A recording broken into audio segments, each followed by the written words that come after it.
আমরা যারা এদিক ওদিক ঘোরাঘুরি করছি, আমরা সকলে দয়া করে আমরা একটু ময়দানে এসে বসি। যে যেখানে আছেন সকলেই বেহেশতের বাগান, এই বেহেশতের বাগানে এসে সকলে বসে। এলোমেলো কেউ ঘোরাঘুরি করবেন না, সকলে দয়া করে মায়া করে আজকের এই মহাপবিত্র আজিমুসান ইসলামী জলসায় আসেন। আউযু বিল্লাহি মিনাশ শাইতানির রাজীম।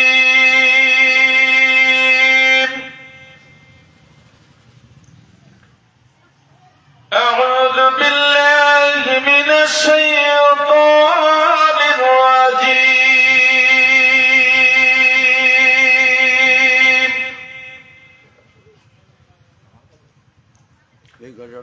বিসমিল্লাহির রাহমানির রাহিম।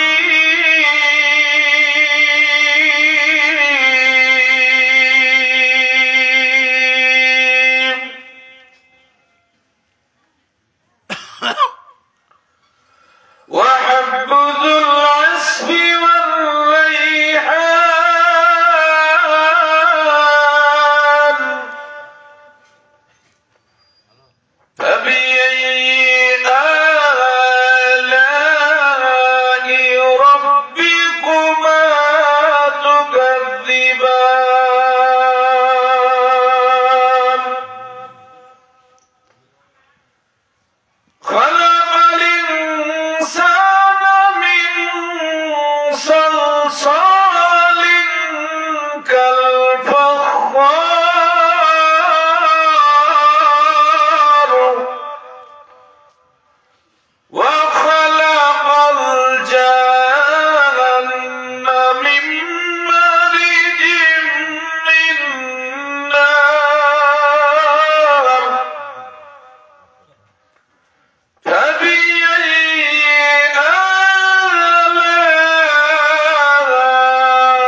وعلى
حسبي ربي جل الله ما في قلبي غير الله نور محمد صلى الله لا إله إلا الله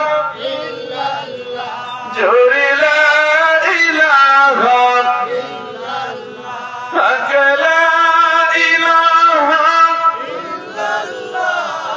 محمد رسول الله يا اللهم صل على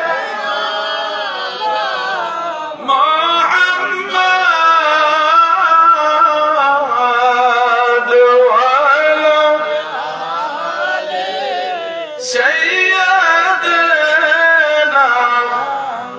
محمد حي على سيدنا محمد مصطفى নবী যদি না হইতো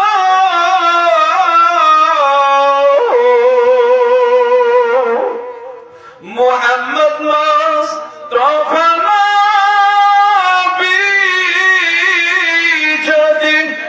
ধরাই না আসিত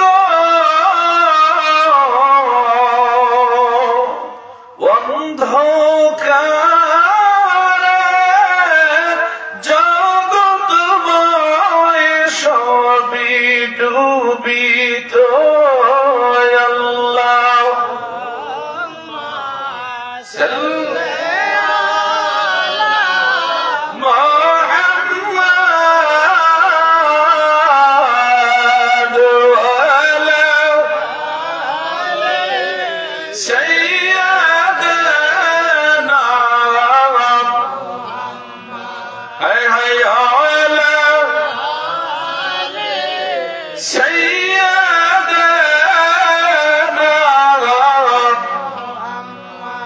আলহামদুলিল্লাহি কাফা ওয়া সালামুন আলাইহি ওয়া বা'দ জামানার মাহৌলি জিন্দাউলি আমার আকা আমার সাহেব আমার দস্তগীর আমার পেশোয়া আমার রাহনামা দিন দুনিয়ার কোহিনূর দিন দুনিয়ার পরশপাথর জাকারানদের জান জাকারানদের মান জাকারানদের জমিদারি জাকারানদের বাহাদুরি শাহেনশাহ সৈয়দ আল্লামা মাওলানা খাজা বাবা ফরিদপুরি আমার কেবলা জান হুজুরের পুত পবিত্র কদম মোবারকে একাধিক লক্ষ কোটি কদম নসিহত সালাম সালাম কদম নসি জানাই বাবা জানে রেখে দাও আধ্যাত্মিক উত্তর হৃদয় জাকের পার্টির সর্বোচ্চ নীতি নির্ধারক ইস্তালাভিষিক্ত আলহাজ হযরত খাজা মিয়া ভাইজান মুজাদ্দিদি সাহেবদের পুত্র পবিত্র কদম মোবারক সালামা কদমসি জানায় বাবাজানের প্রতি ছবি মায়ের ছবি হিজবুল্লাহর ইমাম জাকের পার্টির মহামান্য চেয়ারম্যান আলহাজ খাজা মেজু ভাইজান মুজাদ্দিদি সাহেবদের পুত্র পবিত্র কদম মোবারক এই গোলামদের তরফ হইতে একাধিক লক্ষ কোটি কদমসি ও সালাম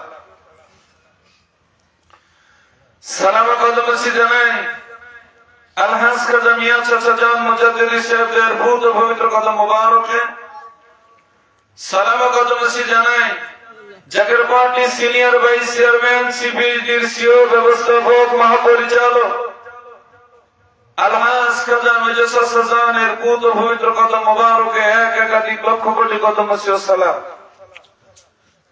সালাম জানায় খাজা পরিবারের সালামা কদমসি জানায় খাজা পরিবারের সকল সদস্য এবং সদস্যবৃন্দর পুত্র পবিত্র কদম মোবারকে উপস্থিত সালাম জানায় যিনি আমাদের মাঝে আজকে এসেছেন আমাদের চৌগাছা থানা জাকের পার্টির সংগ্রামী সভাপতি মহোদয়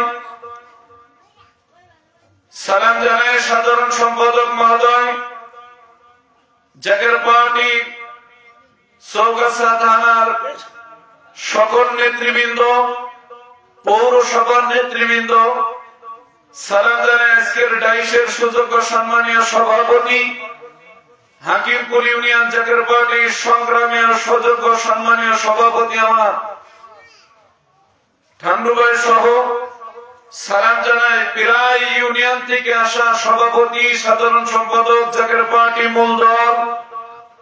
মূল দলের সকল সহযোগী সংগঠনের নেতৃবৃন্দ শুভাকাঙ্ক্ষী আমার কেবলাজান হুজুরির অতি আদরের মুরিদান আল্লাহর প্রিয় বান্দা আল্লাহ প্রেমিক নবী প্রেমিক ওলি প্রেমিক এই হাকিমপুর গ্রামে অনেক মসজিদ আছে এই মসজিদের ইমাম মসজিদ মুসল্লিয়ান বিশেষ করে নামাজি বেনামাজি সকল ধর্মের সকল শ্রেণীর মানুষ ব্যবসায়ী ভাইয়েরা এবং শিক্ষিত সমাজ সুশীতল পরিবেশে সামনে বসা দাড়ি পাকা মুরব্বিয়ান বয়স্ক এবং সমবয়স্ক কচি কাঁচা পর্দানিশী মা ও বোনেরা লাইভ প্রোগ্রাম দেখতেছেন যে যেখান থেকে দূর দূরান্ত থেকে যে যে দেশ থেকে দেখতেছেন সকলের প্রতি আন্তরিক শুভেচ্ছা ও সালাম আসসালামু আলাইকুম ওয়া রাহমাতুল্লাহি ওয়া বারাকাতুহু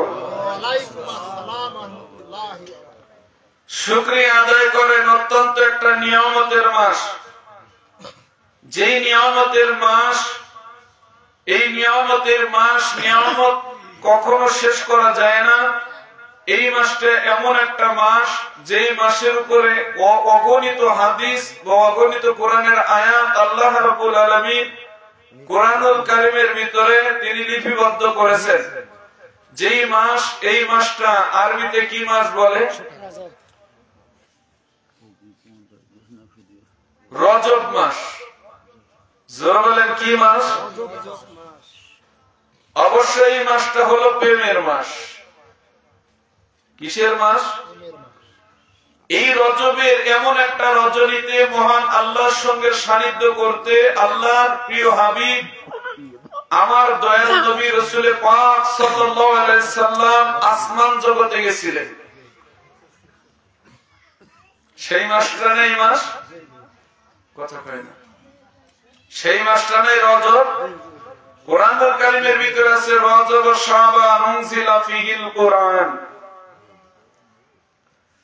অত্যন্ত গুরুত্বপূর্ণ একটা মাস এই রজব মাস যে রজব মাসে আমরা আজকে বসে আছি কাদের বাসার আঙ্গিনায় কথা কন শুধু মা বাচ্চু মাসুদ ভাই বাচ্চু এবং জুয়েল এরা তিনি ভাই ঐক্যবদ্ধ ভাবে তার আব্বা মার দোয়ার মাগফিরাতের অনুষ্ঠানে আমি এসে শুনলাম আসরের আজানের পরে থেকে না আসরের আজানের আগ থেকে প্রত্যেকটা মুসলমানকে আহ্বান করা হচ্ছে আসেন আমার আব্বা মার দোয়ার অনুষ্ঠানে এই ময়দানে একটু আসেন। আল্লাহ রাব্বুল আলামিন আমাদের যাদেরকে এখানে গুছিয়ে নিয়ে এসেছেন, দূর দূরান্ত থেকে এসেছেন, এলাকা ভিত্তিক এসেছেন, মন খুলে সকলে একটু শুকরিয়া আদায় করেন তো, জোরে সোরে বলেন তো আলহামদুলিল্লাহ। হাকিমপুরের মুসলমান গুলো যদি এখানে আসতো তাহলে এই ময়দানে কি জায়গা দেওয়া যাইতো? আওয়াজ দিতে হবে। হাকিমপুর গ্রাম জামি চিনি না তা না, আমার বাড়িও ভাতিবিলি, আমি চিনি, কিন্তু হাকিমপুরের মুসলমান যদি এখানে আসতো তাহলে এই বাসু ভাইয়ের বাড়ি না, মাসুদের বাড়ি না, জুয়েলের বাড়ি না, এই ময়দানে কি জায়গা দেওয়া যেত? শুধু মুসলমান গুলো যেত না। কিন্তু আসতেছি না, এর কারণ কি? নামাজ পড়ে না। হ্যাঁ, গ্রামে 6টা মসজিদ, মুসল্লি ইমাম কয়টা? কয় 90টা। মুসল্লি কয়জন? কয় 90,000। যাইতেছে না কেন? কয় হিংসা।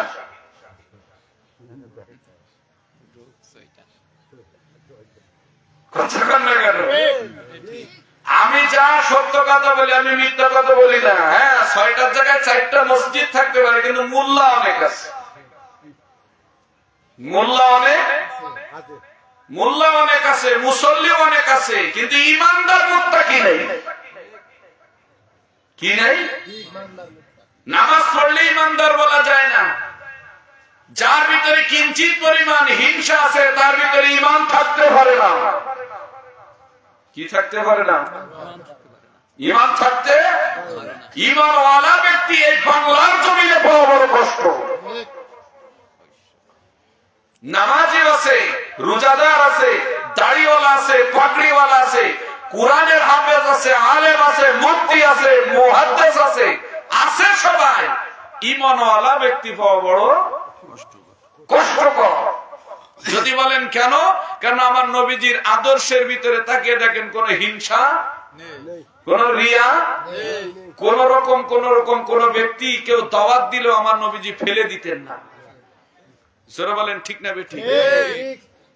ফেলে দিতেন না আমার নবীজি, সবার বাসায় যেতেন, মেহমানদারি করতেন, নিজে দৌড়াইতেন। জোরে বলেন ঠিক না বেঠিক? আমি আলোচনার ভিতরে আস্তে আস্তে করে নিয়ে যাব। যাওয়ার আগ দিয়ে আমি বলি, এলাকার ভিতরে প্রত্যেকটা মুসলমানদেরকে বলি, ভাই, হিংসা দিয়া কোনদিন সত্যের জয় হবে না। যারা বলেন কিসের জয় হবে না? আজ তামাম বিশ্বের মুসলমান অপমানিত, অপদস্থ, লাঞ্ছিত। প্রত্যেক এলাকার মুসলমান এক অপদস্থ, কলঙ্কিত, পদদলিত, পদহীনিত, একটা মাত্র কারণে। সেই কারণটা হলো আমরা এক মুসলমান আর এক মুসলমানকে কখনো দুই নয়নে দেখতে পারি না। আজ এখানে দোয়ার অনুষ্ঠান, আল্লাহ বলছেন আর দোয়া মুখলুল ইবাদ, দোয়া করাটাই হলো মূল। যারা বলেন কি? দোয়া করাটাই হলো মূল ইবাদত। আমি একজন মুসলমান দুনিয়া থেকে চলে গেছে, তার জন্য একটু দোয়া করব। কি করব? দোয়া করব। তার অনুষ্ঠানে যে একটু বসবো, এইটুকু মনের ভিতরে কমতি আমাদের নাই। কি নাই? আর আমার নবীজি দেখেন, ইহুদিরা নবীজির কাছে আশ্রয় পাইছে, ইহুদিরা নবীজির কাছে যাইয়া তারা আদর পাইছে, ইহুদিরা নবীজির আকীদা দেখে তারা সেই গোত্রের ভিতর থেকে বেরিয়ে মারির পরে মার খেয়েছে, তবুও তারা কালেমা গ্রহণ করে মুসলমান হয়ে গেছে। সুবহানাল্লাহ বলেন। এই আকীদা কি আমাদের ভিতরে আছে? আজ আমরা ভুল পথে চলতেছি, জাকের পার্টি ভুল পথে চলতেছে। এটা আপনার জন্য সঠিক, আপনার হাদিস মোতাবেক সঠিক, আপনার জ্ঞান মোতাবেক সঠিক। তা আমার সঙ্গে মিশে আমাকে আস্তে আস্তে সোজা করার দায়িত্ব কার? কথা কয় না। আমার সঙ্গে বসে মিশে চলে ফিরে আপনাকে সোজা করা দরকার ছিল। কিন্তু আজকে আমরা কি করতেছি? যেই শুনছি ওখানে জাকের পার্টির অনুষ্ঠান, ওখানে যাব না, ওটা বিদআতি, ওটা শিরকি, ওটা নাজায়েজ। কিসের বললো তুমি? কোন কোরআন পড়েছো? কোন তাফসীর পড়েছো যা গিরিশ চন্দ্র সেন অর্থ করে ফেলে গেছে? সেই কোরআন তো। আসো, আজকে কিছু খুঁটিয়ে খুঁটিয়ে ইতিহাস তুলে ধরে দিয়ে যায়, যা তোমাদের জানা দরকার, কেন মাথার ভিতরে পোক ঢুকছে, পোক কিন্তু বেরিয়ে যাবে। কেন একটা জিনিস খেয়াল করবেন, কোরআনের সঙ্গে বেয়াদবি আল্লাহ কখনো পছন্দ করলেও আল্লাহ আল্লাহ রসুলের সঙ্গে বেয়াদবি আল্লাহ কখনো পছন্দ করে যারা বলেন করেন। যদি বলেন কেন, আমার নবীজি যখন কালেমার দাওয়াত দিয়েছেন, সুবহানাল্লাহ বলেন। আচ্ছা আপনারা বলেন, আমার সঙ্গে ক্লিয়ার কথা বলবেন, গলা ছেড়ে দিয়ে কথা বলবেন। কেউ যদি ধরে আমার তো ধরবে, যারা বলেন কার ধরবে? আমার ধরবে, আপনাদের তো বলবে না। গলা ক্লিয়ার করে কথা বলবেন। আমার নবীজি দুনিয়ার জমিনে আসার পরে মক্কা নগরীর মানুষগুলো আমার নবীজির একটা নাম দিয়েছিলেন। এই নাম কি? আলামিন। নাম কি? সবাই বলেছি, গলা খেকা দিয়ে সুন্দর করে কথার উত্তর দিবেন। কি নাম দিয়েছিলেন? বলেন মক্কায় কয়জন মুসলমান ছিল আলামিন নামের উপরে? একজনও ছিল না। আমার নবীজি 25 বছরে বিবাহ করলেন, নবীজি গুপ্ত হয়ে গেলেন। আজ একটা আলেমও কি গুপ্ত হতে দেখেছেন? যারা বলেন গুপ্ত হতে দেখেছেন? একটা মুসলমানেরও দেখেছেন যে ঘর দুয়ার বাড়ি বিবি বল বাল বাচ্চা ফেলে দিয়ে ওইরকম পাহাড়ে না, একটা জঙ্গলের ভিতরে না, একটা মাঠের মধ্যে গর্ত খুঁজে ওর ভিতরে মুরাকাবা করতেছে? কথা কন না কেন? তাহলে এদের পেছনে নামাজ পড়ে নামাজ কতটুকু কবুল হবে? কেন আমার নবীজির খাসলতে খাসলত ধর, তবে তো তুই মুসলমান। ঠিক। নবীজি হীরা গুহায় কত বছর ছিল? 15টা বছর। কয় বছর? মা খাদিজাতুল কুবরা, কোন জয়ীব কোন হাদিস না, মা খাদিজাতুল কুবরা বলছেন 15টি বছর আমি নিজে পায়ে রুটি তৈরি করে সবজি রান্না করে আমার নবীজিকে আমি নিজে খাওয়াই আসছি। সুবহানাল্লাহ। আর একটু জোরে কোন সুবহানাল্লাহ। 15 বছর পরে এসে যখন ইলহাম আসলো, ইকরা বিসমি রাব্বিকাল্লাযী খলাক, হে হাবিব পড়ুন আপনার প্রভুর নামে, তখন আমার নবীজি বললেন যে আমি পড়তে পারি না। আল্লাহ বললেন ওইভাবে 1000 বার বললো আমার নবী পড়বে না। হে জিবরাইল, তোমার বুকের সঙ্গে আমার বন্ধুর বুক একসঙ্গে কি করো? চাপ দাও, মানে বুক লাগাইয়া জোরে চাপা মারো। সুবহানাল্লাহ। কি করো? জাতা মানে বল না, চাপ দাও, এত জোরে চাপ দাও যেন আমার বন্ধুর সিনা সেক হয়ে যায়। কি হয়ে যায়? সিনা সেক হয়ে যায়। এখন নবীজিকে এইভাবে ধরলেন ঝাপটায়। নবীজি কয় জিবরাইল করো কি, আমার হাড্ডি সব গুঁড়া হয়ে যাইতেছে। কয়টা আমার কথা না, এটা আল্লাহর হুকুম। কার হুকুম? সরকার কার হুকুম? বললেন পড়ে ইকরা বিসমিকা। আমার গার ব্যথায় বাসি না, কি পড়তে বলো? আমি পারি না, আমি বলতে পারবো। দ্বিতীয়বার আবার জিবরাইল তুমি আমার এই করো না, আমার গা হাত পা ব্যথা সহ্য হচ্ছে না। তৃতীয়বারে পড়ে ফেলালেন আমার নবীজি ইকরা বিসমি রাব্বিকাল্লাযী। সবাই বলেন ইকরা বিসমি রাব্বিকাল্লাযী খলাক, খালাকাল ইনসানা মিন আলাক। জিবরাইল চমকে উঠলেন, আমি তো এক আয়াত বললাম, আমার নবী 2 আয়াত বলল কি করে? সুবহানাল্লাহ। সুবহানাল্লাহ। এ বন্ধুগণ, জিবরাইল চলে গেলেন। রব্বুল আলামিন যেই ব্যক্তির আমি 3 বার চাপ দিয়েছি ইকরা বিসমি রাব্বিকাল্লাযী বলতে পারে না, সে ব্যক্তি খলাকাল ইনসানা মিন আলাক কি করে বলল? আমার আল্লাহ ইলহাম পাঠাইলো, বন্ধু জিবরাইল, ইন্নাল মালায়েকাতুল জিবরাইল, তুমি শুনে না রাখো জিবরাইল, এই কোরআনটা যখন লিখেছি আমি আমার বন্ধু একসঙ্গে লিখেছি। জোরে বলি সুবহানাল্লাহ। আল্লাহু আকবার বলে। তাহলে এখানে সে এত কষ্ট কিসের? আস্তে আস্তে দেখেন মুসলমান মেয়ে, কে কোথার থেকে শুনতেছেন বাস্তব শুনে রাখেন।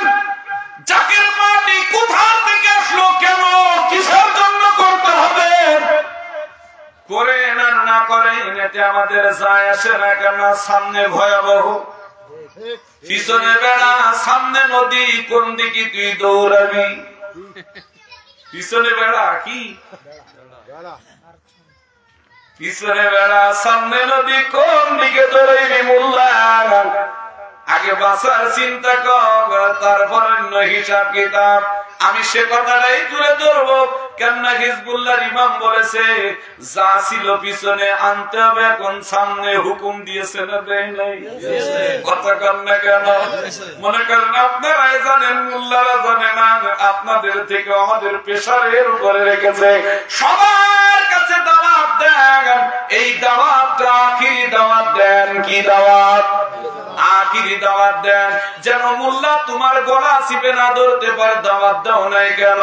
আজকে এই হাকিমপুরের জমিনে প্রত্যেকটা মানুষের জন্য বলতেছি, আল্লাহর নবীজি যেই মাত্র মক্কা মুআজ্জিমায় এসে তিনি একমাত্র বলে ফেলালেন, সকলে পড়ে নেন, লা ইলাহা ইল্লাল্লাহু মুহাম্মাদুর রাসূলুল্লাহ সাল্লাল্লাহু। মক্কার মানুষ বললেন পাগল হয়ে গেছে। কি হয়ে গেছে? পাগল হয়ে গেছে। সবাই বলা ধরলেন আব্দুল্লাহর বেটা আলামিন কি হয়ে গেছে? পাগল হয়ে গেছে। কয় কেন? কয় ওর নাম আলামিন, ও এখন না কোন মুহাম্মাদুর রাসূলুল্লাহ। এ বন্ধুগণ, পুরো মক্কার জমিনে ঢেলা পিটিয়ে ঢোল বাজাইয়া প্রত্যেকটা মানুষের দাঁড়ে দাঁড়ে দাঁড়ে দাঁড়ে যাইয়া বলতে শুরু করলো, একটা কথা বলতে শুরু করলো, এ তোমরা শোনো, আর একটা কথা বাস্তব শোনো। কি কথা? কয় আব্দুল্লাহর বেটা আলামিন পাগল হয়ে গেছে, ম্যাড হয়ে গেছে। কিছুদিন উদাও ছিল, কোন জায়গায় ছিল জানি না।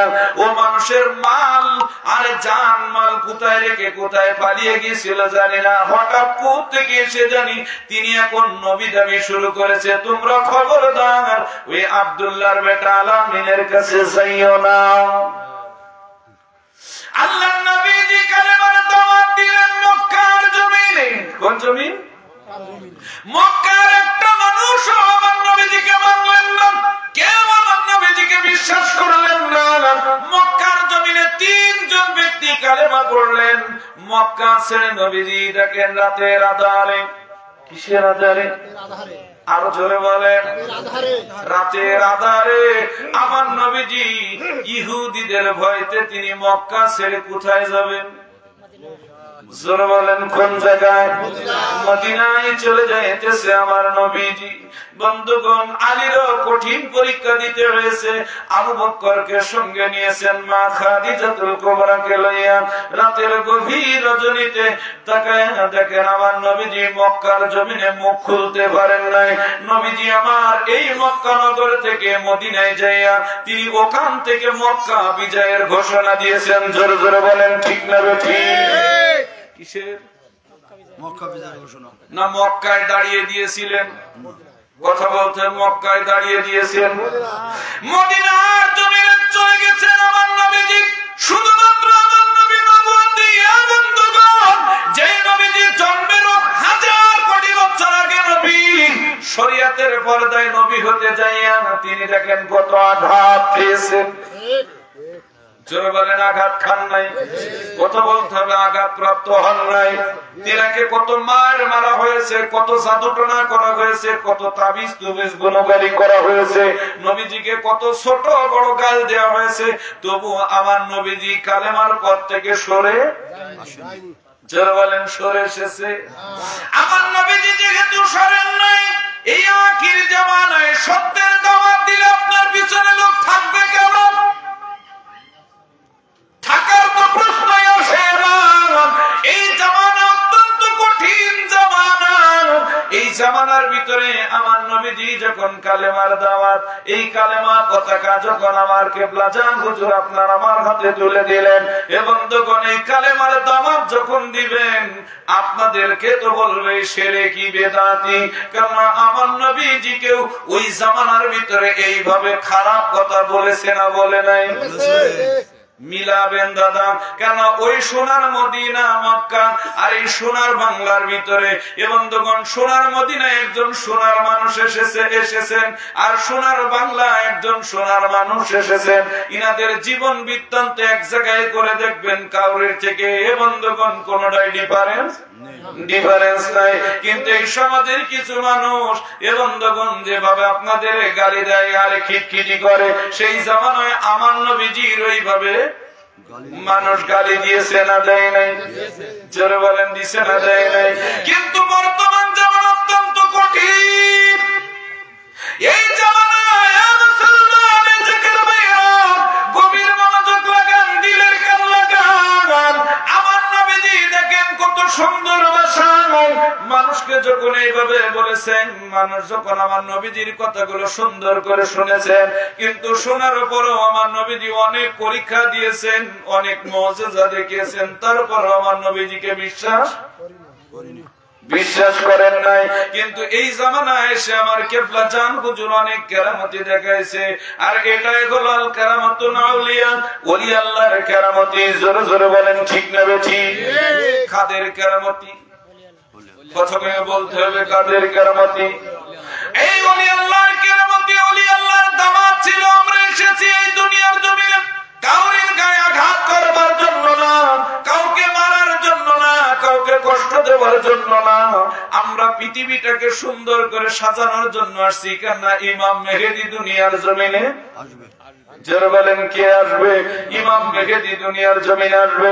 কিন্তু দুনিয়ার যত মুসলমান আছে দাদা, যত মানুষ আছে পৃথিবীর জমিনে, এই দুনিয়ার জমিনে তাকায় দেখেন, আজকে এ বন্ধুগণ, আজকে আমরা নবীকে ভালোবাসার জন্য, আজকে আমরা রাসূলকে ভালোবাসার জন্য, আজকে তাকায় দেখেন কত রকমের রঙ্গলীলা। তাকায় দেখেন আমার নবীজি যখন হযরতে জাফরের হাতে একটা কালেমার পতাকা দিলেন, জোরে জোরে বলেন আল্লাহু আকবার। কিসের পতাকা? যারা বলেন কিসের পতাকা? এ মোল্লারা বাড়িতে বইয়া কিতাব খোলো, জাফরের জিন্দেগি পড়ো। আল্লাহর নবীজি বললেন, জাফর এই কালেমা এই ময়দানে তোমাকে উঁচু করে রাখা লাগবে। জাফর ডান হাতে নয়, বাম হাতে পতাকাটা উঁচু করে, ডান হাত তলোয়ার। আল্লাহু আকবার বলেন। ডান হাতে তলোয়ার, বাম হাতে পতাকা। এখন পতাকা উঁচু হয় কিনা নিচে হয়ে থাকে? জোরে বলেন। পতাকা বহি লাঠিটা জাফরের হাতে রয়েছে। এ বন্ধুগণ তাকায় দেখেন জাফরের বাম হাতে রেখে নয় বরাবর একটা কোপ মেরে দেওয়া হলো। পতাকাটা যখন পড়তে যায়, ডান হাত দিয়ে এই পতাকাটা ধরে দাঁড়িয়ে আছে। কারণ আমার নবীজির ইলহাম, নবীজির হুকুম, এই পতাকা তোমাকে মাটিতে পড়তে দেওয়া যাবে না, কালেমার পতাকা আসমানে উড়াইতে হবে। জোরে জোরে বলেন আল্লাহু আকবার। আমার কেবলা জান হুজুর জাকির পার্টি ঘোষণা করে জাকিরদের হাতে পতাকা দিয়েছে না দেয় নাই? জোরে বলো। এই পতাকার ইজ্জত দিতে বলেছে, এই পতাকা উড়াইতে বলেছে। জীবনের বিনিময়, অর্থের বিনিময়, এ বন্ধুগণ যৌবনের বিনিময়, সাত আল্লাহর বিনিময় হলো জীবন চলে যেতে শিকার। এই কালেমা আমরা মাটিতে ভরতে দেব না। আপনারা দিবেন নাকি? কথা বলেন না কেন? এই পতাকাকে বাঁচিয়ে রাখার জন্য আমার কেবলা জান হুজুর বলেছিলেন, বাবা এই পতাকা কারবালার মাঠের পতাকা, এই পতাকা কোন সাধারণ কোন পতাকা নয়, পতাকা নাই বাবা। এই পতাকার তলে আপনারা আশ্রয় নিবেন, থাকবেন, তাহলে আল্লাহর রহমত পাবেন। জোরে জোরে বলেন আল্লাহু আকবার। যুদ্ধে জয় হয়ে আরে মুসলমানরা জিতে গেলেন। মুসলমানরা যখন জিতে গেলেন, সাহাবায়ে কেরামরা যে বলছেন, ইয়া রাসূলুল্লাহ আমরা কি পতাকা উড়াইতাম? নবীজি কোনো কথা বলেন না, জবানটা মাথাটা জমিনের দিকে দিয়া নবীজি চোখের পানি ছেড়ে দিয়ে কাঁদতেছে। চোখের পানি ছেড়ে দিয়ে যখন কাঁদেন, আল্লাহর নবীজি ডাক দেন, ও দুনিয়ার মুসলমানেরা তোমরা কি বলতে চাও? কয় আমরা কি জিহাদের ময়দানে আমরা তো মুসলমান জিতে গেলাম, কালেমা বাস্তবায়ন করলাম। নবী গো আমরা চাই আমরা নিজেরা কালেমার দোতনি দিব, পতাকা যাই এই ময়দানে উড়াইব। আল্লাহর নবীজি ইশারা দিলেন, নবীজি কোনো কথা বললেন না। এরা ময়দানে যে দেখে লক্ষ লক্ষ না শ মানুষ, মাথা কাটা, কাউরির হাত নাই, কাউরির পা নাই, এর ভিতর দিয়া একজন ব্যক্তি কে জানি ওই ময়দানে এই কালেমার পতাকা উঁচু করে রেখেছে। জোরে জোরে বলেন আল্লাহু আকবার। মনটা বেজার করে সে নবীজির সামনে আদবে বসে গেছে। কিসে বসে গেছে? আরেকটু জোরে বলেন। আদরে না আদবে? আরো জোরে বলেন কিসে? আমার নবীজি বলছেন কি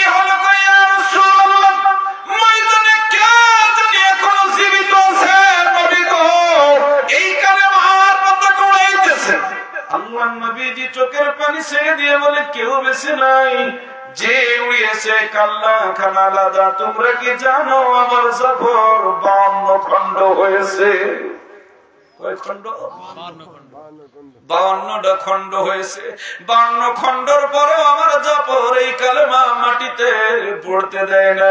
আমি জাফরের জন্য কান্দি, তোমরা কি মনে কইরা কান্দো আমি জানি না।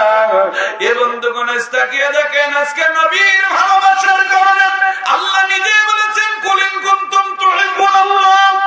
এ বন্ধুগণ আল্লাহ ডাক দেন কুল ইন কুনতুম তুহিব্বুনাল্লাহ ফাত্তাবিউনি ইউহিব্বুকুমুল্লাহ। যদি আমি আল্লাহরে ভালোবাসতে চাও ফাত্তাবিউনি, তাইলে তোমরা আমার হাবিবকে ভালোবাসো। জোরে জোরে বলি সুবহানাল্লাহ।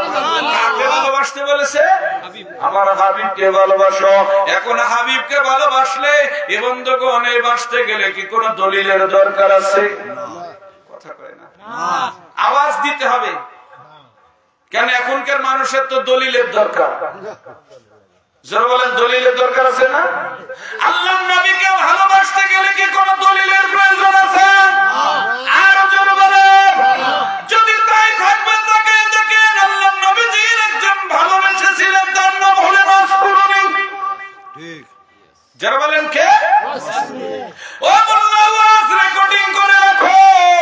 আমি তো হিজবুল্লাহর ইমাম কি, জাকের পার্টি কি, কেন এই জাকের পার্টি তুমি মানো না? কে তোমাকে এখনো মুসলমান বলছি, এর কারণ কি শোনো। পরে তুমি মুসলমান কিনা তুমি নিজের বাড়িতে দাড়ি পাল্লা আছে, তুমি মিলায় নিও। একটু মহাব্বতে দরুদ পড়েন, দরুদ আল্লাহুম্মা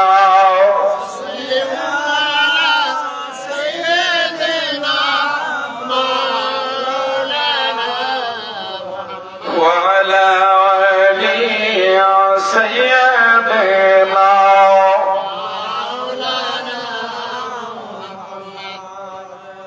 দূর পড়তে কষ্ট হচ্ছে? না না না, কথা কন সবাই, কথা কন। দূর পড়তে কষ্ট হয়? তাহলে দুরুদের আওয়াজ হয় কেন? একটু মহব্বতে দূরত পড়েন না। কার দূরত পড়তেছে? জোরে বলেন, কার দূরত? আর এই দূরত পড়েছে কে? আল্লাহ স্বয়ং নিজে পড়েছে। সুবহানাল্লাহ বলেন।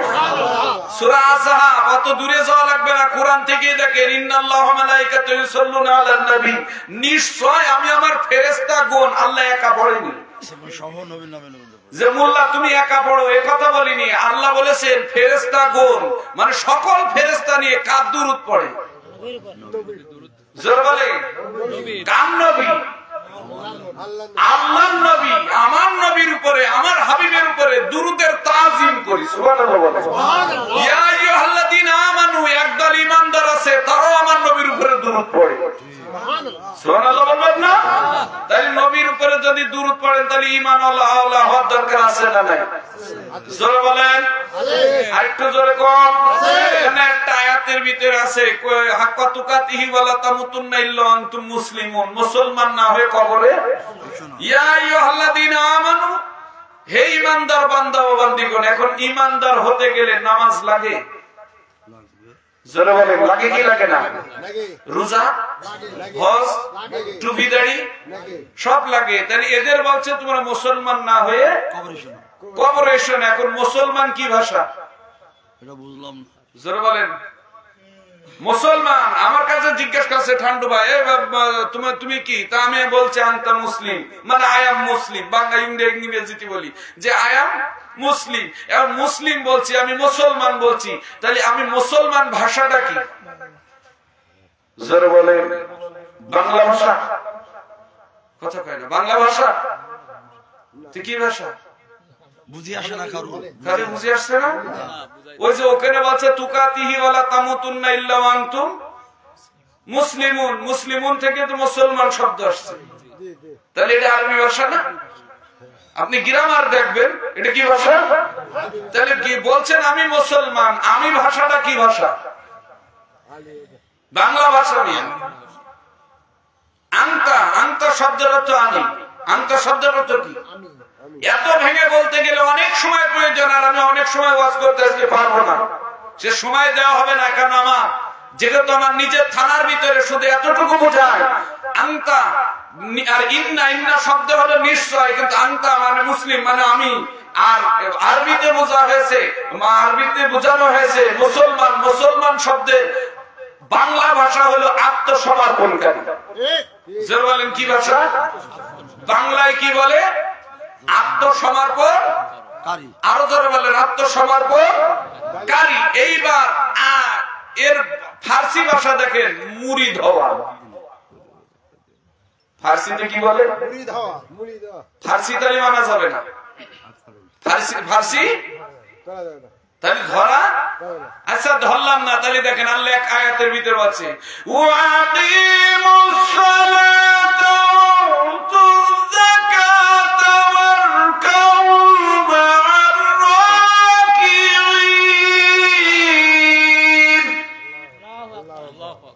ওয়াকিমুস সালাত, সালাত শব্দটা কি ভাষা? আরবি ভাষা। কি ভাষা? জোর বলেন। সালাত শব্দ কি ভাষা? বাংলায় হলো প্রার্থনা করা। জোর বলেন বাংলায় কি? আর ফার্সিতে হলো নামাজ। জোর বলেন কি? মুসলমানের বেলায় যখন বলছি যে মুরিদ হওয়া, তখন বলছি না। আবার এইদিকে যখন বলছি ওই আক্রোশীর লোক নামাজ পড়ে না, এই জায়গায় তো ভালোই বলতে পারছো, ওই জায়গায় ফার্সি কথা বলতে পারছো, এই জায়গায় তো বললে না। তুমি মুরিদ হয়েছো নাই, কথা বলো না কেন? কেন এই বেলায় তো তুমি জায়গার গুটি জায়গায় আসো না। যখনই তুমি বলো আল বাইয়ু না কা বাইয়ু না, এই যে এখানে আয়াত আছে যে তুমি বায়াত গ্রহণ করো, দরকার নেই বায়াত হওয়া। আল্লাহ এক জায়গায় ওয়ালিয়া মুর্শিদা বলেছেন, কোরআনে চাক্কল বায়াতের কথা বলেছেন, আমি তাও বলবো না। তুমি এই জায়গায় মুরিদ হওয়ার কথা বলো না কেন? মুসলমান মুসলমান করো কেন? এক জায়গায় সালাতের কথা কও না, নামাজ করো, এক জায়গায় মুসলমান মুসলমান করো। মানেটা কি? আসলে কি মুসলমানকে ঢেকে ঢেকে ইহুদি বানানোর টার্গেট? কথা বল না কেন? আপনি দেখবেন কালকে জুম্মায় ওয়াজ করবে, এই সমাজে যারা পাঁচ ওয়াক্ত নামাজ পড়ে না তারা দোজখে চলে যাবে। হুজুর কোন ভাষা এটা কই? থাকো বলি না, এই কথা কবে? এই কথা কয় ডাইরেক্ট বলে। কিন্তু তুমি দোজখে দিলে নামাজের জন্য, নামাজে ফার্সি ভাষা টেনে নিয়ে আসলে মুরিদ হওয়া তো আগে দরকার। কারণ না কালেমা গ্রহণ করা কি মুরিদ? জোরে কথা কয় না মুরিদ। আরে কালেমা পড়ে যদি আপনি না কালেমা পড়লেন, গ্রহণ করলেন, কালেমা বাবা যে কয় না যে ইমানের ইসলামের স্তম্ভ কয়টা? জোরে বলেন ইসলামের স্তম্ভ কয়টা? পাঁচটা না? একটা কালেমা বা ইমান, আর একটা হলো নামাজ, রোজা, হজ। তো এই সেই কালেমার জায়গায় এসেই যখন আপনি গ্রহণ করলেন না, আপনি নামাজ পড়লে নামাজ হবে? এই জন্যই তো আমরা মনে করেন যে কপাল কালো করে ফেলাচ্ছি, তো আমাদের কোন ইবাদত আল্লাহর দপ্তরে পৌঁছচ্ছে না। কেন? আমাদের যে গুড়ায় তো মূল কেটে থোয়া। কোন জায়গা? গুড়া পোষ মেরে কেটে ফেল দিয়ে তো ঠকায় ঠকায় নামাজ পড়ছি। কাছে কে কেছে মুসলমান হয়নি, 9 বছর বয়সেই তো আব্বা হাজার নিয়ে এসে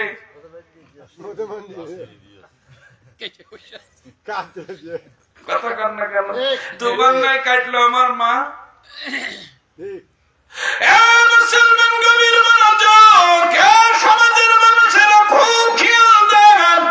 যখন জয় বন্ধুগণ তাকায় দেখেন, কারে বলে বায়াত, কারে বলে এই মুরিদ হওয়া। আজকে বাস্তবে আপনাদেরকে বইলা দিয়া যায়, আপনাদের সামনে কথা বলে দাদা আপনি ধরতে পারবেন না। কেননা যখন আপনার সামনে ডাক দেন, ডাক দেওয়ার সময় একটা কথা উল্টো পাল্টা করে নিয়ে চলে যায়। এর একটা মাত্র কারণ হলো নিজেদের পিঠ বাঁচানোর জন্য, সিয়ার বাঁচানোর জন্য, এটা প্রকাশ করবার জন্য আমার কেবলা জান হুজুর এই দরদামে বন্ধুগণ এই জাগের পার্টি গঠন করলেন, মানুষকে আর তো মানবতার কল্যাণে দাওয়াত দেওয়ার জন্য। আর বললেন বাবা যদি আমার কথা শুনতে চাও, আমাকে যদি তোমরা দেখতে চাও এ বন্ধুগণ, তাইলে তোমরা আমার ছেলে মোস্তফা মীর ফয়সালের দিকে তাকাইও। জোরে জোরে বলেন আল্লাহু আকবার। এখন বিশ্বলি খাজা ও ফরিদপুরীকে আমরা তো ভালোভাবেই চিনি। জোরে বলেন চিনি কি চিনি না? আমার ফয়সাল ভাইয়ের কথা বাদ দেন, আমি আপনাদের নিয়ে যাই জামানার জিন্দাওলি বিশ্বলি খাজা বাবা ফরিদপুরি।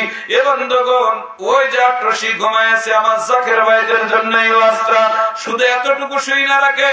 এ বন্ধুগণ, এই 81 পাড়ায় সেজে একাই একাই সেজে 81 পাড়া। এ বন্ধুগণ, এই খড়ি চাচা শাহাবুদ্দিন, নাম কি? শাহাবুদ্দিন দাদা। এ বন্ধুগণ, এই খাজা শাহাবুদ্দিন এই চাচার সঙ্গে বহুত আগের একটা বাস্তব ইতিহাস বলতেছি। এ বন্ধুগণ, ইনি বললেন আর কাছে আমরা যখন আলেমরা প্রশ্ন করেছিলাম, চাচা যান আসলে আমার কেবলা জান হুজুরি কে এবং কি জিনিস আমরা একটু জানতে চাই। এই চাচা জান বলেছিল, খড়ি চাচা বলেছিল, বাবা আমার জীবন, আমার যৌবন, আমার স্বাদ আমার আল্লাহ, আমার সারা বন্দেগী বল আমি সব কিছু দরবার শরীফে গোলামি করতে করতে যখন হাসমতুল্লাহর মাথার উপরে খেলাফতের দায়িত্ব দেওয়া হলো, তখন পীর দাদি আম্মা জান আমরা যাকে বলে থাকি। এ বন্ধুগণ, নিজে বলছেন এই শাহাবুদ্দিন রে কিছু দিবেন না। কই ওরে আর কি দিতাম, ও ওই হাসমতুল্লাহর বাড়ি লাকড়ি ব্যবস্থা করে বেড়াত, ওখান থেকে ইনার নাম হলেন খড়ি চাচা। উনার নাম হলেন খড়ি চাচা।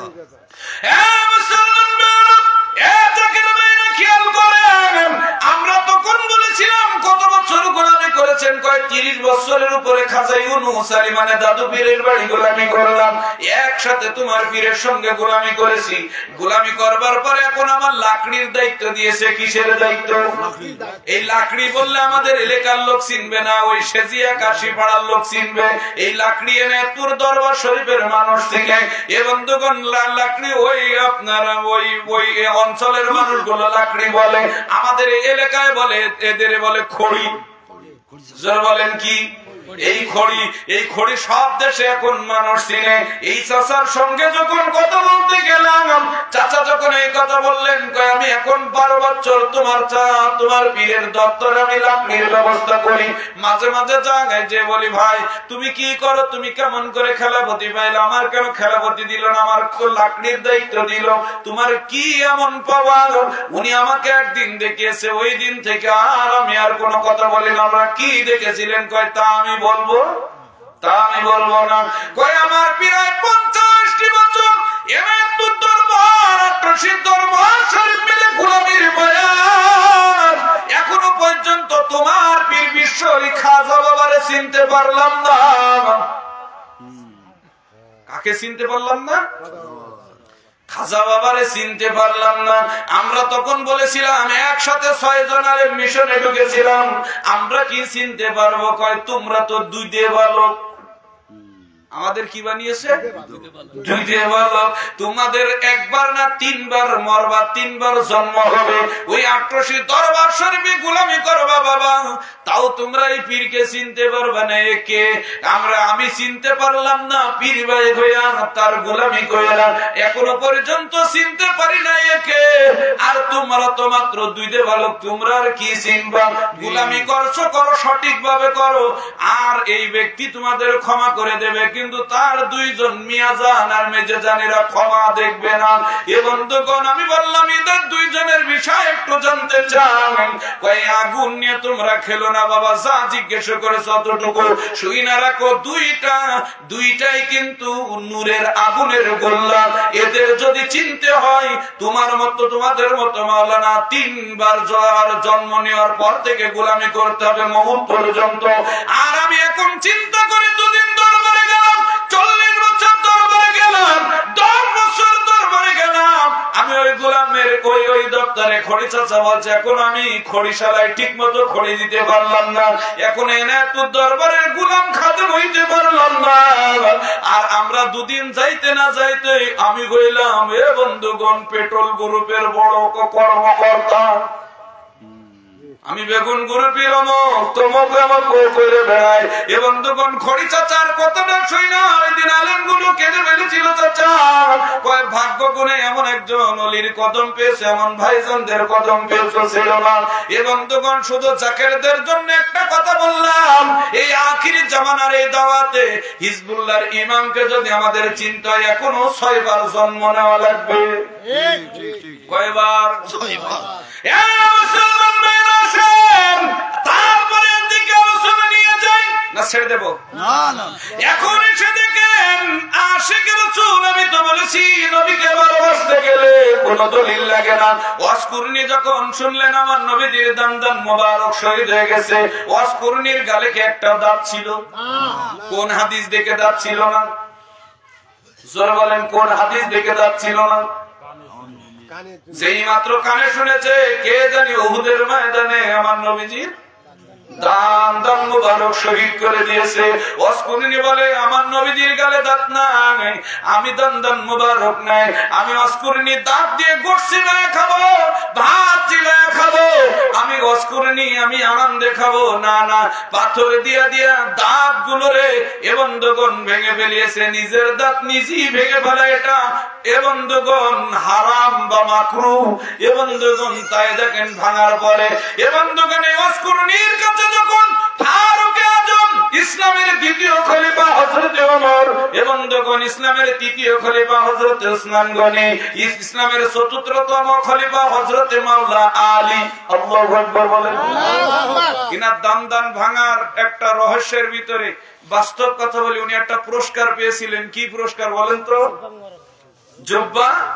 জুব্বা মুবারক। এখন এই জুব্বা নিয়ে গেছে এই তিন সাহাবী, সুবহানাল্লাহ বলেন। এখন নিয়ে যে ওমর যে বলছে হুজুর আমরা মানে অনেক ইতিহাস, এখানে আমি ইতিহাসে আজকে ঢুকবো না, আমি শর্টে কিছু কথা বলবো। কেন এই মাসটা হলো কিসের মাস? প্রেমের মাস। আল্লাহর নবী যাচ্ছে কার বাড়ি? জোরে বলে। আর আমরা এমন মোল্লা, আরে আল্লাহর নবীজি যখন মেরাজ থেকে ঘুরে আসতেছেন তখন বলে ইয়া রব, ও আল্লাহ তোমার সঙ্গে আমি মেরাজ করলাম, দেখা করলাম, সাক্ষাৎ করলাম, কত গল্প করলাম, আমার উম্মতরা কোন জায়গায় যে তোমার সাথে সাক্ষাৎ করবে? আমি এমন কোন নবী নয় যে আমি তোমার সাথে সাক্ষাৎ করবো, আমি মজা পাবো, আমার উম্মত পাবে না, আমি এমন নবী না। তুমি আমার সঙ্গে দেখা দিয়েছো, দুনিয়ার জমিনে আমার উম্মতের সঙ্গেও দেখা দিতে হবে। আল্লাহ রাব্বুল আলামিন বললেন যে হাবিব আপনি অনেক কষ্ট করে আসছেন, আপনার উম্মতের কষ্ট করা লাগবে না, আপনার উম্মতের সঙ্গে দেখা করব আমি। কিসে? as-salatul mi'rajul মুমিনিন, সালাতের ভিতরে মিরাজ স্বরূপ দেখা করব। তা আজ পর্যন্ত আমরা যেই চৌগাছা থানা যত মোল্লা মুন্সি মনে করেন যে মুসল্লি, নামাজ তো কইসে পড়ে গেলাম, কাঁচা মেরে পড়লাম। কি মেরে? কথা কয় না, কাঁচা মেরে পড়লাম। তা আল্লাহর সাথে একদিনও সাক্ষাৎ হইয়াছে তো? কথা কান্দা কে? একদিনও তো হয়নি। তাহলে একদিনও হয়নি, তাহলে নিশ্চয় নামাজের ভিতরে দুই ধরনের নামাজ আছে, একটা হলো দায় ঠিকে নামাজ আর একটা হলো কাইমে নামাজ। একটা কি নামাজ? একটা দায়মি সালাত, একটা হলো কাইমে সালাত। দায় থেকে যারা নামাজ পড়তে দৌড় ধরেছে এরা কিয়ামত পর্যন্ত নামাজ পড়লে একবার আল্লাহর সাথে দেখা হবে না। যেই ব্যক্তি কাইমি সালাত, এই কাইমি সালাতের শিক্ষা হিজবুল্লাহ ইমাম জাকের পার্টির মহামান্য চেয়ারম্যান দিতেছে। জোরে বলে ঠিক না? আওয়াজ দেয় না কে? একটু জোরে বলে ঠিক না? ঠিক। একটু মহব্বতে দরুদ পড়েন আল্লাহুম্মা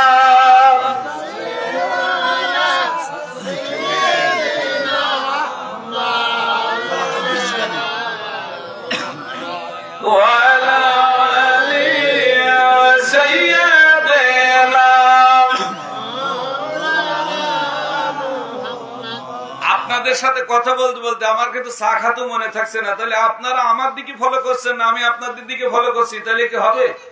প্রেম কি হবে? তাহলে একটু মহব্বতে পড়েন আল্লাহুম্মা সাল্লি আলা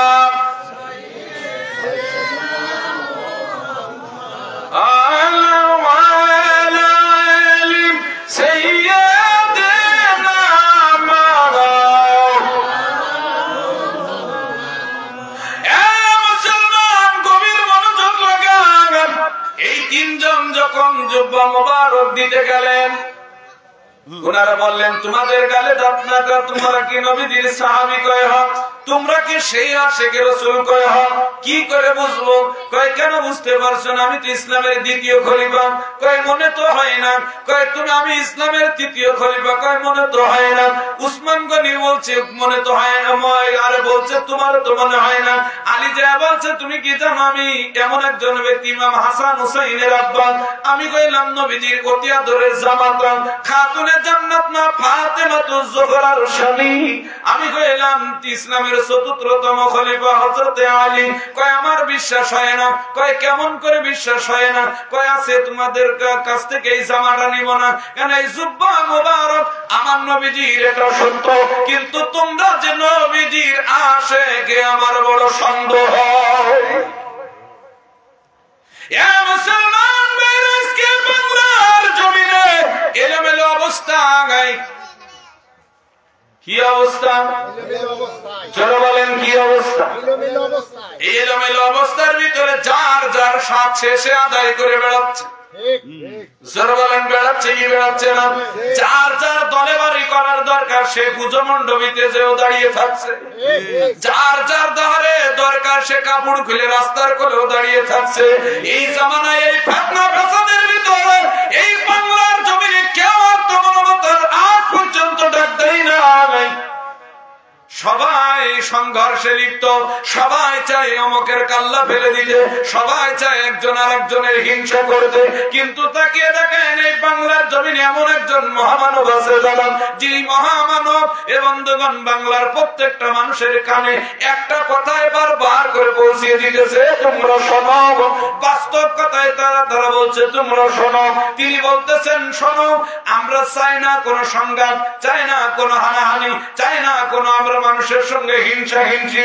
আমরা চাই তাম পৃথিবীতে নয়, শুধু তাম পৃথিবীতে পৃথিবীর কথা বলে নাই, এই বাংলার মানুষের কথাও বলে নাই, সর্বজ্ঞ মুসলমানদের কথা বলেছে যে আমরা এমন কোন মুসলমান হই আমাদের হাতের দ্বারা, আমাদের জবানের দ্বারা, আমাদের পায়ের দ্বারা, আমাদের আদর্শের দ্বারা, আমাদের কর্মের দ্বারা, কিসের দ্বারা?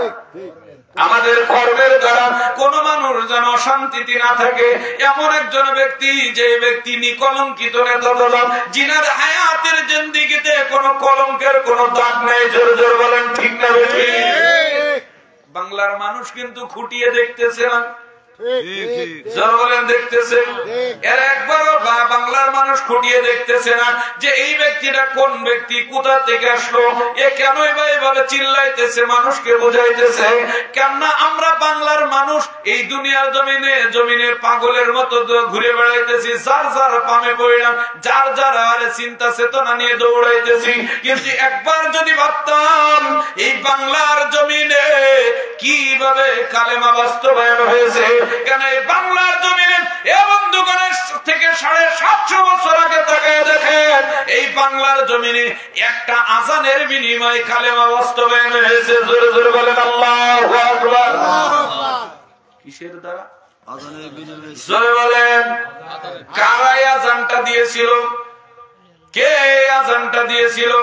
এ বংশের রক্তকে এখনো কি আছে না নাই? আওয়াজ দেন।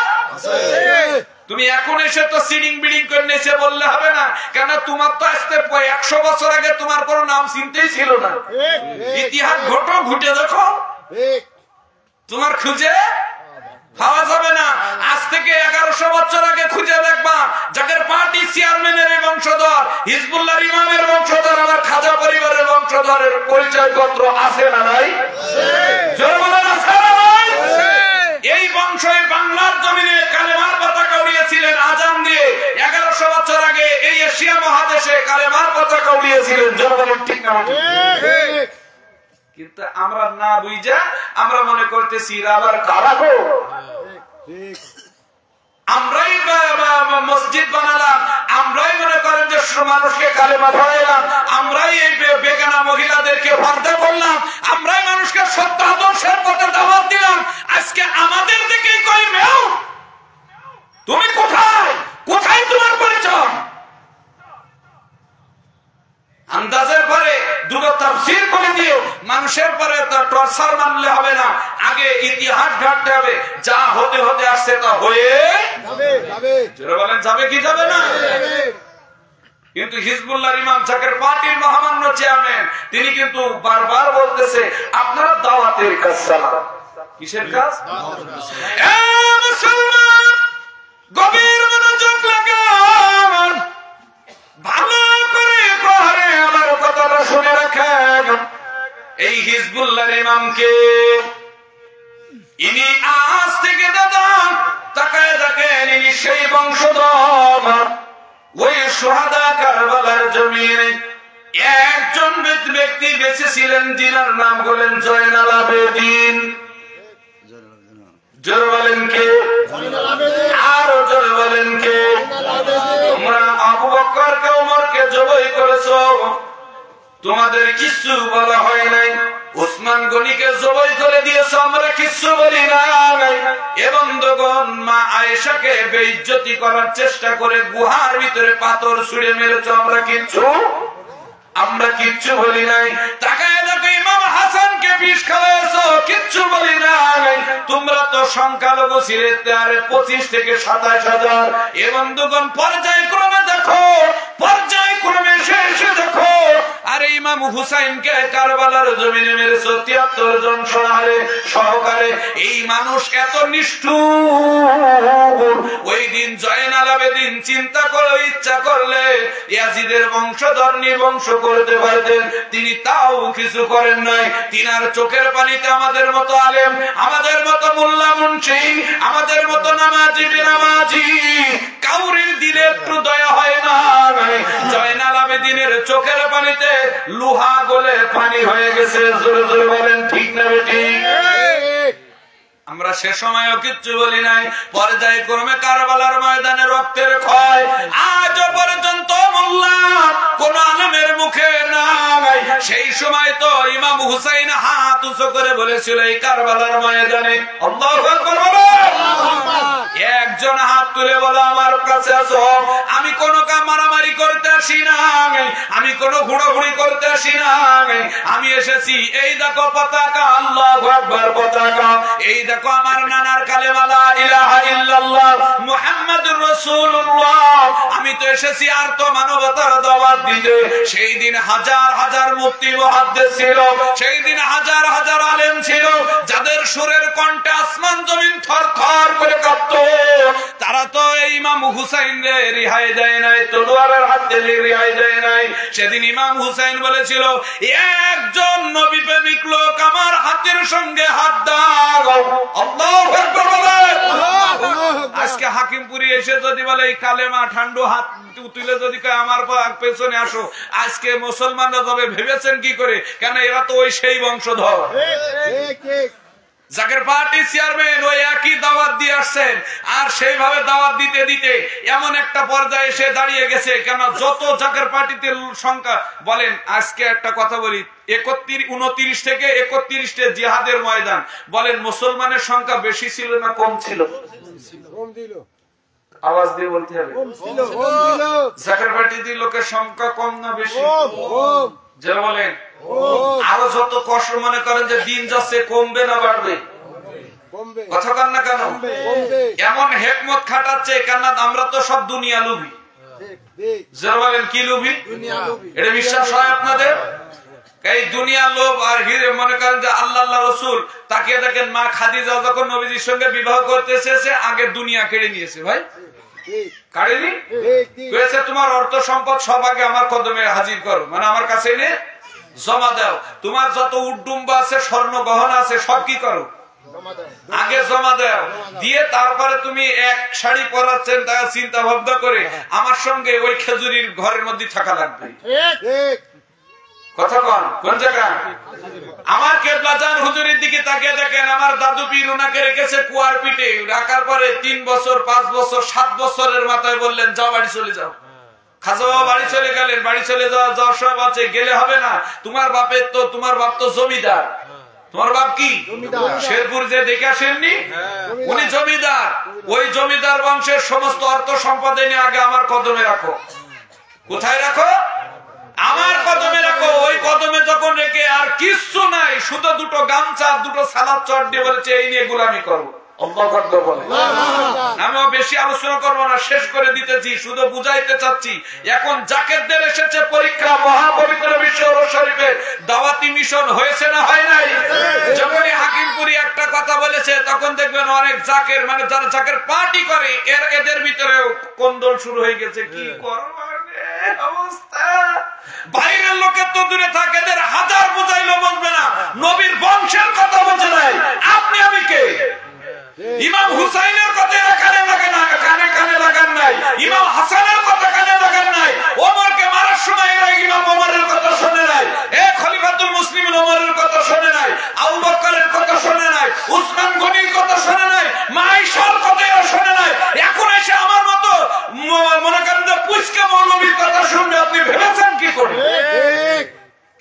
তো আগা গুড়াইরা এর বিরুদ্ধে চলতেছে।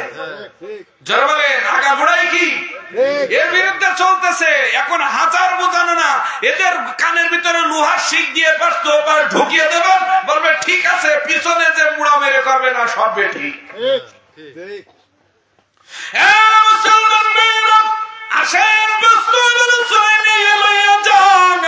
আমার কেবলা জান হুজুর জামানার মহালি জিন্দাওলি এবং যখন সবকিছু দিয়া তিনি যখন এখন হিজবুল্লাহর ইমাম আপনাদের পরীক্ষা করার জন্য কিন্তু সব যারা বলেন কথা কন না কেন, এর কারণ কি জানে?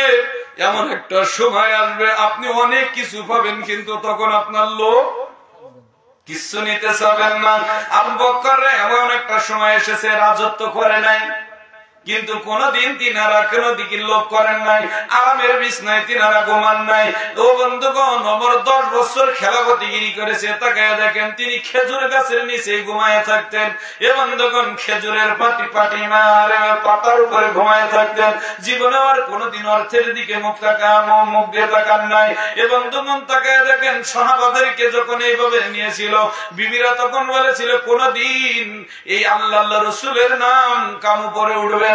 কিন্তু এমন একটা সময় এসেছে তামাম বিশ্বে এনারা আঙ্গুল দিয়ে ঘুরাইছে, কিন্তু তিনারা কোনদিন আরামে ঘুমাইতে পারে নাই। রাত হইলে বাড়িতে বাড়িতে দেশ দেশান্তরে ঘুরে ঘুরে কার বাড়ি খানা নাই খুঁজে বেরিয়েছে। এ বন্ধুগণ, জাকের পার্টি আপনাদেরকে দাওয়াত দিতেছে, হিজবুল্লাহর মুহাইমান আপনাদের দাঁড়ে দাঁড়ে দাওয়াত দিতেছে, আপনারা কেউ মানতে চাচ্ছেন না। এর কারণ কি শুনবেন? জাকের পার্টি করতে গেলে গাটির থেকে টাকা দিয়ে জাকের পার্টি করা লাগে। কথা কন না কেন? জাকের পার্টি করতে গেলে নিজের গাটির টাকায় মানুষকে মেহমানদারি করানো লাগে। জাকের পার্টি করতে গেলে সত্য আদর্শের কথাগুলো মানুষকে বলা লাগে। জাকের পার্টি করতে গেলে কেউ থাবা দিলে কথা বলা যায় না। জাকের পার্টি করতে গেলে আপনাকে কেউ গালি দিলেও তার দিকে মুখ পানে তাকানোর হুকুম নেই। এই আদর্শ এখন বর্তমান জামানার হিজবুল্লাহর ইমাম জাকের পার্টির মহামান্য চেয়ারম্যান এ বন্ধুগণ আলহাজ মুস্তাফা আমির ফয়সাল মুজাদ্দিদি সাহেব আমাদের শিক্ষা দিতেছেন। জোরে জোরে বলেন ঠিক না বেটি? এ বন্ধুগণ, হায়াতের জিন্দেগিতে তার আদর্শের ভিতরে কাউরের গালে একখানা খাওয়া যায় নাই, হায়াতের জিন্দেগিতে তিনার কোনো কলঙ্ক নাই। কিন্তু এই নেতার মানতে আমাদের বড় কষ্ট, কারণ আমরা মুসলমান জাত, আমরা যে মুসলমান জাতি আছি দাদা, তাকায় দেখেন অন্যান্য ধর্মের লোক, অন্যান্য জাতির মানুষগুলো একরকম, আর মুসলমান ধর্মের মানুষগুলো ভিন্ন রকম। যারা বলেন কি রকম? ভিন্ন রকম। কারণ আমরা আল্লাহর কাছে চাই না, আমরা বান্দার কাছে চাই, আর বান্দার কাছে চাইলে আল্লাহ বেজার হয়ে যায়। যারা বলেন চাই কি যায় না? হিজবুল্লাহর মুহাইমান জবান দিয়ে বাগির করেছে। আর তাকায় দেখেন তামাম বাংলাদেশ নিয়ে, তামাম বিশ্ব নিয়ে কোন মানুষের চিন্তা নাই, সবাই যার যার চিন্তায় শেষে। দেশ কমনি গেল দেখার সময় নাই, কি নাই? রাষ্ট্র কোন দিকে গেল সময় নাই। যে সময় বলেছিলেন ভাই যেন এমন একটা দিন আসবে ব্যাংকে কোনো পয়সা থাকবে না, মানুষ বলেছিল এর মতো পাগল আর বাংলায় নাই। ও মাহারে টেলিভিশনের সামনে এসে বলছে ব্যাংকে টাকা থাকবে না, ব্যাংকের টাকা কেউ সিজ করে নিবে। আজ যখন ব্যাংকে গেলে টাকা পাওয়া যায় না, কয় না কথাটা তো সত্যি ছিল, সত্যি ছিল। কিন্তু দাদারে এখন হিজবুল্লাহর ইমাম বলতেছে সামনে এমন একটা ভয়াবহ দিন আসতেছে দাদা, মুসলমানদের জন্য করুন একটা সময়। এই সময়টা যখন আসবে দাদা, যে যা জবান দিয়ে বলেছেন, তিনি যা জবান দিয়ে বলেন তা ঘটতে শুরু হয়েছে। দুনিয়ার মানুষ এখনো বুঝতে পারতেছে না, কিন্তু জাকের পার্টি হলো তিমি মাছ। যারা বলেন কি মাছ?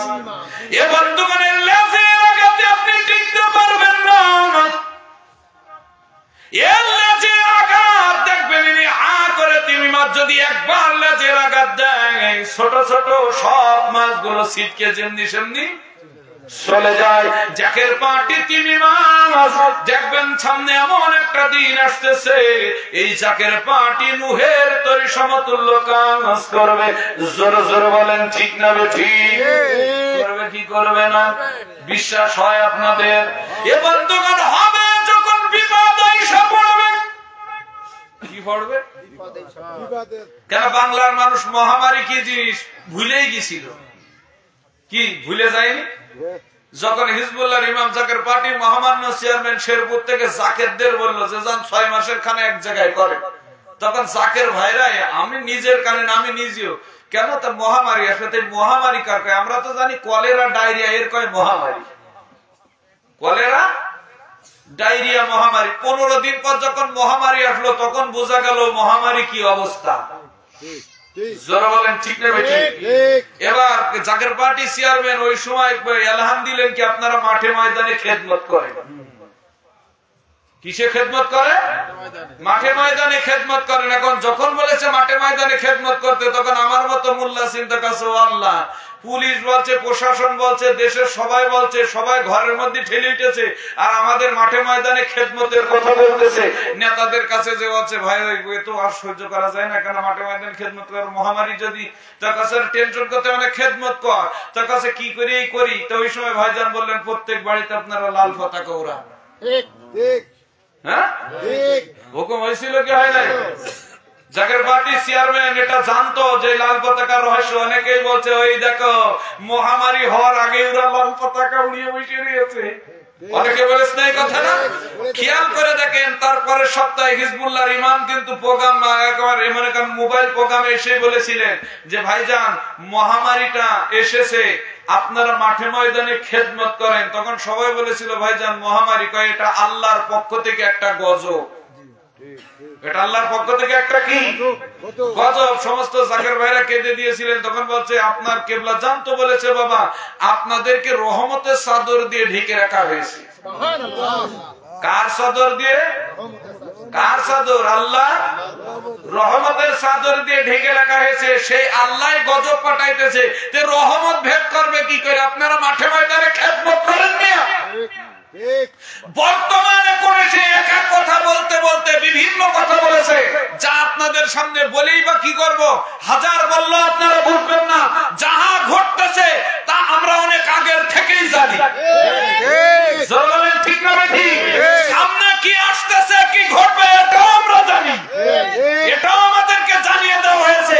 তাই আপনাদেরকে আগের থেকেই জানাইতেছি, যদি বাঁচতে চান, যদি এই জাতিকে বাঁচাতে চান, আমার মা বোনদের ইজ্জত বাঁচাতে চান, এখন জাকের পার্টির পতাকা তোলে আসে।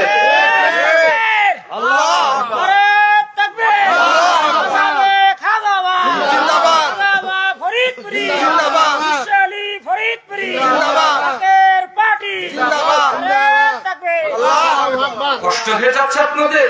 তাহলে একটু জোরে বলেন তো আল্লাহু আকবার।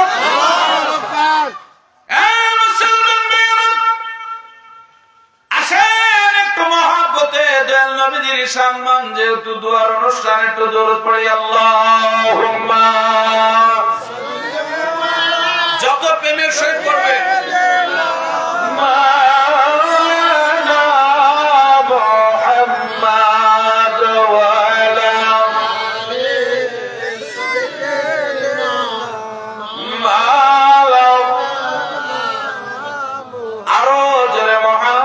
পড়েন আল্লাহুম্মা সাল্লি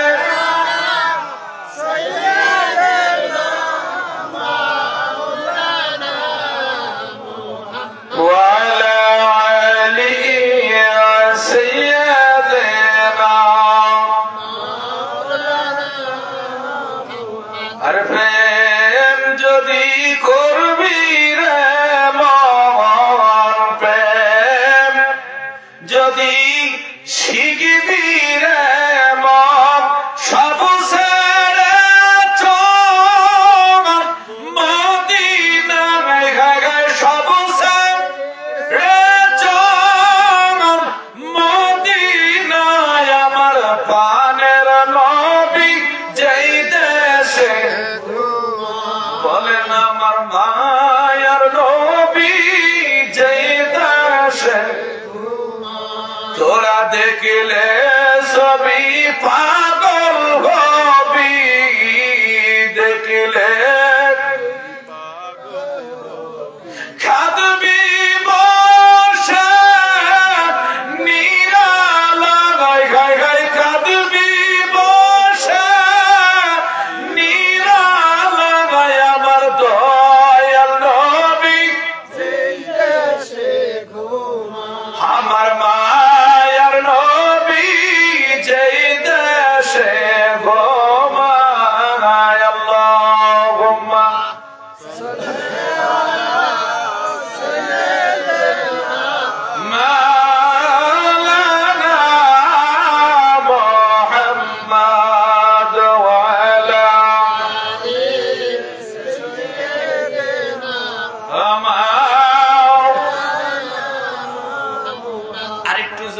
আল্লাহু আকবার। এ বন্ধুগণ তাকিয়ে দেখেন, তাইলে ওয়াজ করুনের মনে নাই ওয়াজ করুনি, কিন্তু আরে ওই এই দান ভাঙার কারণে আল্লাহ নবীজির জুব্বা মোবারক পেলেন। তাকায় দেখেন, নবীকে ভালোবাসার জন্য কোন প্রেমের প্রয়োজন, দলিলের প্রয়োজন হয় না। জোরে বলেন হয়? যদি তাই হয় তো নবীজি অত্যন্ত জ্বর অবস্থায় শুয়ে আছেন। দাদা এইবার যখন শুয়ে আছেন, আল্লাহ নবীজি একটা পাত্রের ভিতরে প্রস্রাব মোবারক করে ডাক দিলেন, ও উম্মে আইমান এদিকাও, ইয়া রাসূলুল্লাহ আনা আনতা বাগার বাইতু, হ্যাঁ আমার ঘরের ভিতরে আসো, এই প্রস্রাবটা খুব উত্তম জায়গায় রাখো। উম্মে আইমান প্রস্রাব মুবারক বুকের সঙ্গে জড়ায়া, বাসনটা বুকের ভিতরে জড়ায় কয়, নবী গো কি করবো, কয়টা উত্তম জায়গায় রাখো। উম্মে আইমান বেড়া পার হয়ে সে দরজা নবীজির হুজরার ভিতর থেকে বেরিয়ে এসে বলছেন, হায় হায় এই নবীজির প্রস্রাব মুবারক আমি আমি এইভাবে ঘরে রেখে দিব, আমি এইভাবে কোথায় রাখবো, একটা কাম করি, সঙ্গে সঙ্গে এটা খেয়ে ফেলিয়েছে। বলেন প্রস্রাব খাওয়া কি জায়েজ না হারাম? জোরে বলেন হারাম। আল্লাহ নবীজি ফজরের নামাজের কিছু সময় আগে ডাক দেয়, ও উম্মে আইমান এইদিকে আসো। কি ব্যাপার? কয় আমার সে প্রস্রাব মুবারক, কয় ইয়া রাসূলুল্লাহ বিয়াদবি মাফ করবেন, আমি উত্তম জায়গায় রেখেছি, দাও এই উত্তম জায়গা থেকে আমি অনেক দূরে রেখে আসবো। আল্লাহ নবী গো দেখানো তো যাবে না। কয় কেন? কয় আমি এই জায়গায় রেখেছি। জোরে জোরে বলেন আল্লাহু আকবার। আল্লাহ নবী ডাক দেয়, উম্মে আইমান করেছো কি? তুমি বেহেশতে কুরাই করলা, মসজিদে নববীতে যাইয়া ডাক দেয়, ও সাহাবীরা তোমরা না বেহেশতি মানুষ দেখতে চাইছিলা, তাইলে একটা কাম করো, আমার উম্মে আইমানের দিকে তাকায়ো, কারণ উম্মে আইমান আজকে রাত্রে যে কাম করেছে আর ওর জন্য বেহেশত ওয়াজিব হয়ে গেছে। সুবহানাল্লাহ। উম্মে আইমান যখন এই প্রস্রাব মাহে মুবারক পান করেছিলেন, এই সময় কোন হাদিস নিয়ে বসেছিল? জোরে কথা কন না কেন? আরে বুখারী তো ছিল না, কোনো কিছুই ছিল না, তখন নবীজির জবানি হাদিস। জোরে বলেন আল্লাহু আকবার। আল্লাহ নবীজির দেহ মোবারক একটা পোহারে বিরাট বড় ফোড়া হয়েছিলেন। আল্লাহ নবীজি হাঁটতে পারতেছিলেন না, একজন সাহাবীকে বললেন এই পুঁজটা নিয়ে যাইয়া কোথাও দূরে রেখে আসো। উনি দূরে যাইয়া দেখে, হায় হায় এই পুঁজটা তো অত্যন্ত ঘিরান, পুঁজ রক্ত কেমন দেখা যায়। আল্লাহ নবীজি বলে কোথায় রেখে আসছো? ইয়া রাসূলুল্লাহ ওটা আমি খেয়ে ফেলেছি। আল্লাহ নবীজি বললেন কি করো তুমি? তাইলে নবীকে ভালোবাসার জন্য কোন দলিলে হিজবুল্লাহর ইমাম জাকের পার্টির মহামান্য চেয়ারম্যান বাংলার জমিনের জন্য যা কিছু করেছেন করতেছেন, ইনাকে ভালোবাসার জন্য আমাদের কোন দলিলের দরকার হয় না। জোরে বলেন হয়? ইনাকে হারে আমরা কদম মুসি করি, এর কোন দলিলের প্রয়োজন আমার কাছে মনে হয় না। কিসের দলিল রে? ইনি তো সেই নবীজি আদর্শ আমার শিক্ষা দিতেছেন। যদি এই জাকের পার্টির চেয়ারম্যান না থাকতো, মানুষ মেহমানদারি ভুলে যেত। এই জাকের পার্টির চেয়ারম্যান না থাকতো, মানুষ আর্ত মানবতাটাই ভুলে যেত।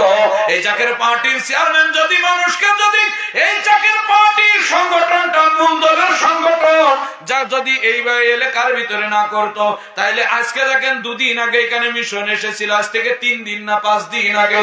এই মিশনটা আল্লাহর একটা নিয়ামত, এই ইউনিয়নকে বাঁচানোর জন্য। এই নিয়ামত থেকে এই এলাকার মানুষ বঞ্চিত হয়ে যেত। জোরে বলেন যেত না?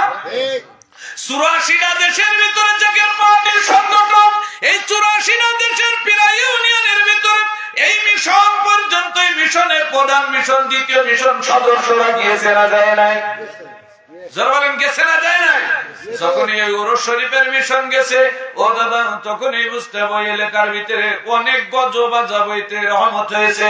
কেন এই মিশনটা যদি বলেন কোথা থেকে আসলো, এই মিশনটা আপনারাও টের পাতেন না। কেন এটা আল্লাহ তার কিছু সম্মান পূর্বক ফেরেশতা, কি পূর্বক? সম্মান পূর্বক বোঝেন? ফেরেশতাদের ভিতরেও কিন্তু সম্মান পূর্বক আছে না নাই? যেমন কোরআনুল কারীমের ভিতরে দিয়েছে কিরামান কাতিবিনা ইয়ালামুনা মা তাফালুন। তোমার কাছে দুটো সম্মান পূর্বক সবথেকে উত্তম 2টা ফেরেশতা তোমার 2 কাঁধে রাখা হয়েছে, যাদের একটার নাম হলো কেরামান আর একটার নাম হলো কাতিবিন। ওই প্রকার এই ফেরেশতাদের ভিতরে উত্তম ফেরেশতাগণ ছিল, তারা এই দুনিয়ার জমিনে রহমতের ডালা নিয়ে আসতেন। আর এখনো পর্যন্ত এই রহমতের ডালা নিয়ে আসে কি আসে না আপনাদের কাছে জিজ্ঞাবো। যারা বলেন কোন সময় আসে? দুপুর বেলা, ও সকাল বেলা, ও মানে আসরের সময়, রাত 3টার দিকে, রাতের শেষের ভাগের দিকে আল্লাহ নিজেও আপনার প্রথম আসমানে নেমে আসেন এবং রহমতের ফেরেশতা কি করেন? পাঠিয়ে দেন, যাও কার বাড়িতে কি আছে। ওই সময় জাকের পার্টি চেয়ারম্যান তাকায় দেখেন, প্রত্যেকটা জাকেরকে বলেন ওঠেন, আপনার মনের নেক নালিশ, দুঃখ বেদনা, যত রকমের নালিশ আছে ওই ফেরেশতাদের কাছে যাইয়া বলেন এখন একজন বিড়ি খায়। কি খায়? কথা কয় না। একজন বিড়ি খায়, ওই ব্যক্তি ওই রহমতের সময় এটা ডাকছে আল্লাহ। কেন? জাকের পার্টি কিসের দল? না না, হুকুমের দল। যারা বলেন কিসের দল? রাত 3টা বাজলে আপনাকে উঠা লাগবে, এখনো উঠে ডাকছি আল্লাহ ইয়া রহমান।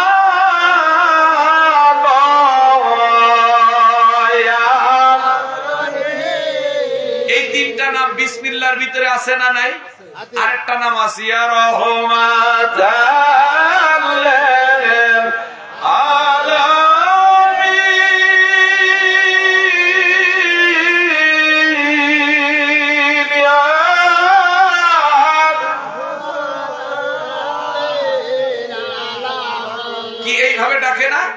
এখন যখন এইভাবে ডাকতেছে ওই জাকেরের দুঃখ যতনা বেদনা, এখন ফেরেশতারা এসে দেখে যে ও শুধু ওই ডাকতি আছে আল্লাহকে আল্লাহ, এ তো শুধু আল্লাহ ইয়া রহমান ইয়া রহিম রাহমাতাল লিল আলামিন ডেকেই যাচ্ছে।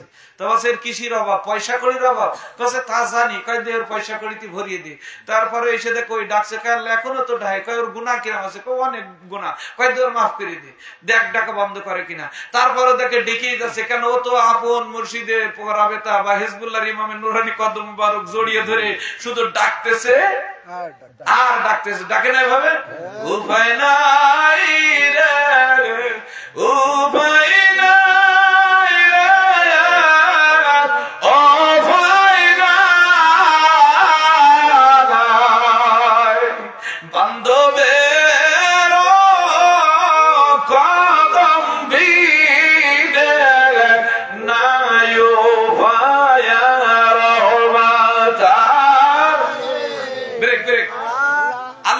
ফেরেশতারা কয় আল্লাহ এ তো দেখি ডাহাই বন্ধ করে না, কয় রোগ আছে নাই, কয় আছে, কয় একটু ভালো করে দি। সুবহানাল্লাহ। কয় আল্লাহ এদের ভাঙা ঘর, কয় ভাঙা ঘর ভালো করে দেওয়ার চেষ্টা, সেটা লিখে দি। এখন আরেকজন কয় ওই দেখো জাকের পার্টি করলি বড় লোক হওয়া যায়, ওদের তো সালাই খাজাবো না রে মিয়া। হিজবুল্লাহর ইমাম আমাদের সালাই না, কেন আমরা জাকের পার্টি এমন একটা আত্মমানবতার দল করি যেই দলের ভিতরে শুধু আদর্শ কেন্দ্রিক, যেটার ভিতরে সর্বপ্রথম আমার হুজুর পাক বলেছে বাবা আজকে তাকিয়ে দেখেন এই তাম পৃথিবীর ভিতরে একটা নাম, হিন্দু হোক, খ্রিস্টান হোক, মুসলমান হোক, আলেম হোক, জালেম হোক, যেই হোক নাম বলে, যার নাম হলো ইবলিস। যারা বলেন কি? এই ইবলিস বলেন আমলের কারণে ইনি কি শয়তান হলো? কথা কন। ইবাদতের কারণে শয়তান হলো? যারা বলেন কথা বলেন। ইনি কাউরির মারার কারণে শয়তান হয়েছে? কাউরির গায়ে আঘাত করে শয়তান হয়েছে? কিসের কারণে? যারা বলেন না, শুধু বিয়াদবির কারণে। আর আমার কিবলা জান হুজুর বলছেন আল আদাবুল মুমিনিন, যার ভিতরে আদব আছে তার ভিতরে আদব আছে, উনি মুমিনের দরজায় পৌঁছাইতে পারবে। এই আদব শিক্ষা দিতে যে হিজবুল্লাহর ইমাম জাকের পার্টির মহামান্য চেয়ারম্যান আপনাদেরকে দেখেন, তিনি তিনার আপন ভাইকেও কখনো বিয়াদবি ভাষায় না, আমাদের মতো এইভাবে নম্র ভাষায় না, তিনি মিয়া জান বলে ডাক দেন। এই মাত্র মিয়া জান আমাকে এই হুকুম দিল। বলেন ঠিক না বেঠিক? বিগত দিনও পৌর শরীফের দাওয়াত দিয়েছেন হিজবুল্লাহর ইমাম জাকের পার্টির মহামান্য চেয়ারম্যান, এখনো পৌর শরীফের দাওয়াত দিতেছেন কে? জাকের পার্টির মহামান্য চেয়ারম্যান। এর সঙ্গে মহাসম্মিলনের দাওয়াত দিয়েছেন আপনাদের সমস্ত মানুষকে, বাংলার প্রতিটা মানুষকে ডাক দিয়েছেন আসেন এই ইসলামী মহাসম্মিলনে আপনারা একবার 2200 জমিনে আসেন, দেখেন এই মহামানব সামনে কি ঘটতেছে ঘটবে, আপনাদের সেটা জানিয়ে দেবে। সেই ঐক্যবদ্ধ ভাবে আপনি কাজ করতে পারলে আপনার আমার না, এই দেশ ও জাতির জন্য সামনে সুখ বয়ে নিয়ে আসবে। জোর বলেন ঠিক না ঠিক? এই দাওয়াতটাই তো আপনাদের ঘরে ঘরে পৌঁছাইতে বলেছে, ঠিক না? জোর বলেন ঠিক কিনা? আর জাকের ভাইদের উদ্দেশ্যে বলি, যে Zaker party senior vice chairman যিনি অক্সফোর্ড বিশ্ববিদ্যালয় থেকে ডক্টর ডিগ্রি অর্জন করে আজকে ইচ্ছা করলে বিদেশের মাটিতেই থেকে যেতে পারে। জোর বলেন পারেন কি পারেন না? তিনার মতো এত ডিগ্রিধারী বাংলার জমিন আমার মনে হয় দুই একটা আছে, তা কিনা তার সন্দেহ। তিনি আমাদের বাংলার জমিনে এসে তিনি একটা কথাই বললেন, বাংলাদেশ অর্থনীতির দিক থেকে দুর্বল।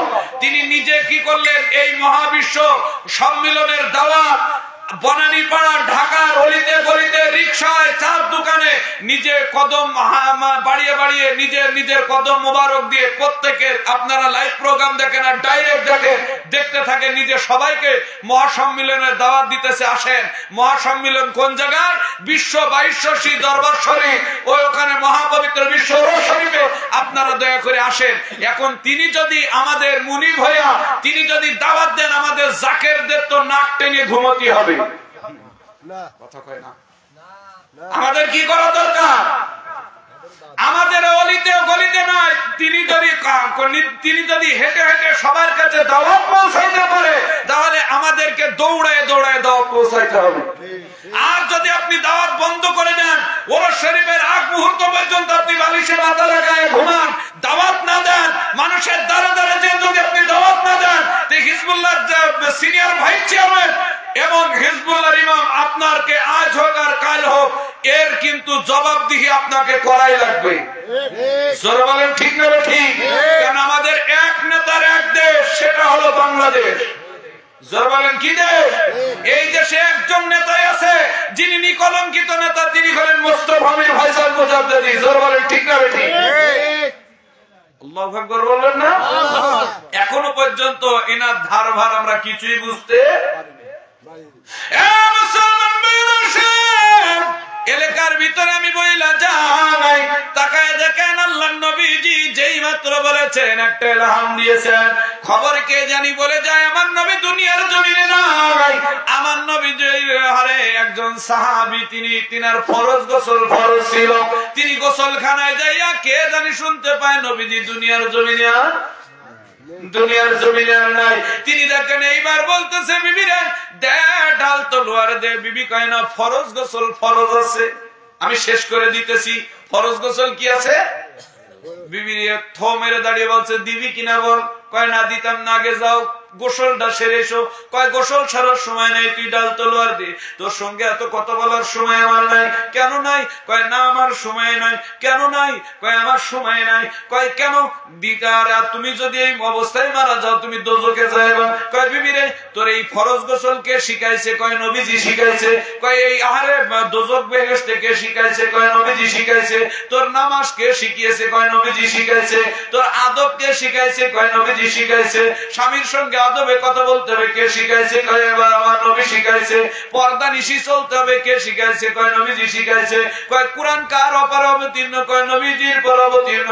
কয় সেই নবী যদি দুনিয়ার জমিনে না থাকে, আমি থাইকা লাভ কি? বিবি দেয় আর দেরি করিস না। কয় কি কম? ঢাল তলোয়ার নিয়ে ময়দানে দৌড়ে চলে গেছে। এ বন্ধুগণ, ওই সময় তো উনি তো খোঁজ দেন না, আগে ফরজ গোসল ফরজ, আগে ফরজটা আগে আদায় করি, তারপরে যে যুদ্ধ করব।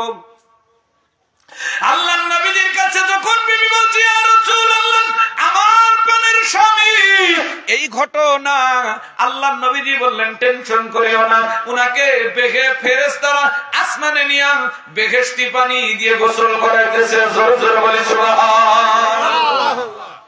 এই ব্যক্তির নাম কি কারো জানা আছে? হানজালা। এ বন্ধুগণ সবই জানেন, মানেন না কেন? এখন যদি আপনাকে মানতে হয়, এই বাংলার জমিনে একটা সত্য বাস্তব কথা বলে দিয়ে যায়, সে পুরুষ হন আর মহিলা হন, এখনো সময় আছে, এখনো পর্যন্ত না। দরকার নেই আপনার বায়াত হওয়ার, দরকার নেই আপনার মুরিদ হওয়ার, দরকার নেই আপনাকে অত কিছু করার। আপনাকে শুধু আমি একটা দাওয়াত দিব, এই দরবার, এই বিশ্ববাহী বন্ধুগণ, বাংলাদেশের জমিনে একটা নিয়ামতের জায়গা আছে, 2200 দরবার শরীফ। জোরে বলেন আল্লাহু আকবার। 88 দরবার শরীফ সংলগ্ন বিশ্ব 2200 জমিনে এই মহা সম্মিলনে একবারের জন্য আপনাকে দাওয়াত দেবে। এবার আসে, আপনি যেই ধর্মের লোক হন না কেন, আপনি যেই গোত্রের লোক হন না কেন, আপনি যেই ইসলামের পছন্দ করেন না কেন, একবার এই মহামানবের ডাকে আসেন, এসে দেখেন এই মহামানব এই জাতির জন্য কোন কল্যাণকার কথাটা বলে। যদি আপনার কথাগুলো ভালো লাগে, আপনি আপনার জীবন সেইভাবে আদর্শ কেন্দ্রিক গড়েন। আপনার যদি ভালো না লাগে, এসেই বলেন ঠান্ডু তোর সঙ্গে আমরা নেই, কারণ তোদের নেতার আদর্শ কেন্দ্রিক কথা ভালো না। মানুষের ভালো সে চায় না, মানুষের মঙ্গল চায় না। ইনি 18,000 মাখলুকাতের ভালোর উদ্দেশ্য করে মহাপবিত্র বিশ্ব উরুস শরীফে মহা সম্মেলনের ডাক দিয়েছেন এবং জাকেরদের বলেছেন, তোমাদের আগে বলেছিলাম কেবলা জান হুজুর এক সময় নসিহত করেছিলেন, দুইজন চাচা জান এসেছেন এই ধরাধামে, একজনের হাতে তুলে দিয়েছিলেন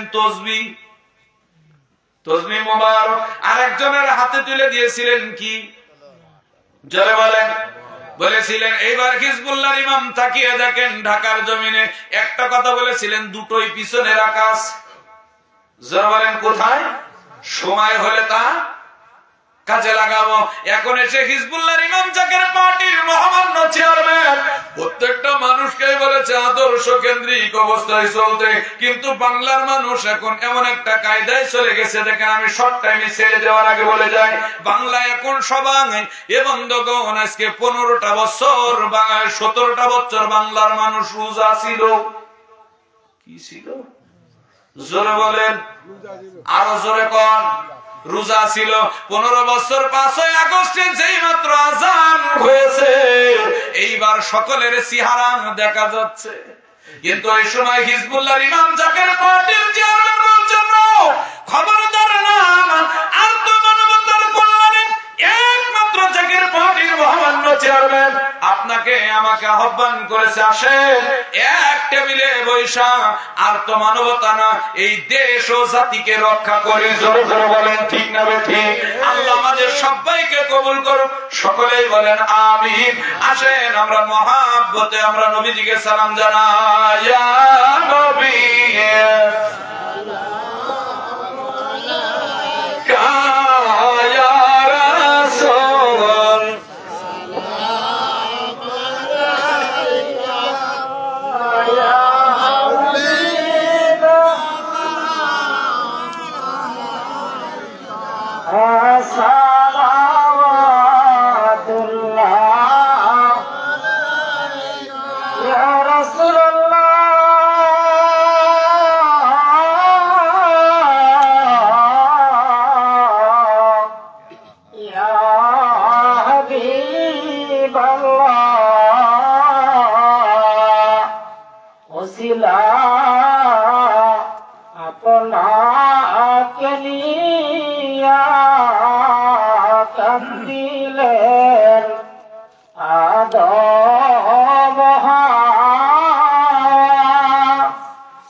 ছবি